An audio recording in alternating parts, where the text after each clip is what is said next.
We've got this a large amount of issuance here. Big question then as to how these bonds are going to be taken by the market. They range 30 years. Well, since we saw the 30-year past the 3.25%, that's one of the big questions, isn't it? How is the market going to absorb this paper?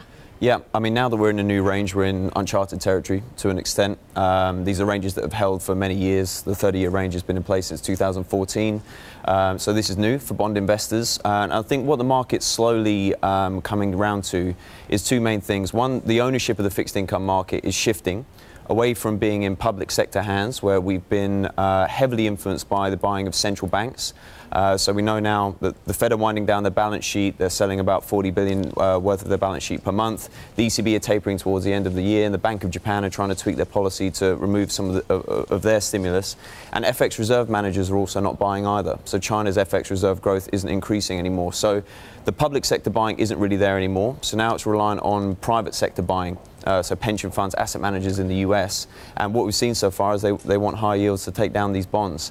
There was also a tax break that ended in September, which meant a lot of the buying by pension funds was front-loaded. That's come to an end now. So we're in a little bit of an air pocket where it's not quite clear where this demand for fixed income is going to come from. And I think that's one of the worries as we're taking down this large amount of issuance this week. I like that description that we are in an air pocket, and in that air pocket, we are repricing the curve. I just wonder, do you think that the market will jump on this bandwagon? Morgan Stanley saying, look, they're saying, mea culpa, we're on the turn, 2s, 30s, flattening is done. We're going to see a reappraisal and a repricing. We're going to start to talk about steepening again. Would you agree? Would you throw in the towel there? Well, we've actually liked curve steepening ideas for quite some time. One thing that we've been quite keen to push back on is this concept that the Fed are never going to be able to raise rates past 3%. This concept of secular stagnation, interest rates need to stay low, inflation is going to stay low pretty much forever this cycle. And as the Fed raise interest rates, the curve should just gradually bear flatten, and 3% was that focal point. That partly because that's where the Fed have been quite vocal in terms of saying that's where their long-term neutral rate is.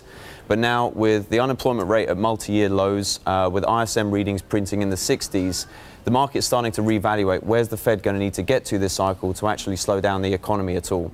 We've seen the 2-year yield go from 0.8 to roughly 2.8 today, and US equities are still at the highs and credit spreads are still at the lows. So we haven't seen any material financial tightening in the US. So the market's saying, okay, it probably needs to get past 3% before we're actually going to see any tightening in conditions. And at some point, the Fed is going to want to move from accommodative to neutral and actually restrictive policy. And that could be a long way from here in terms of yield.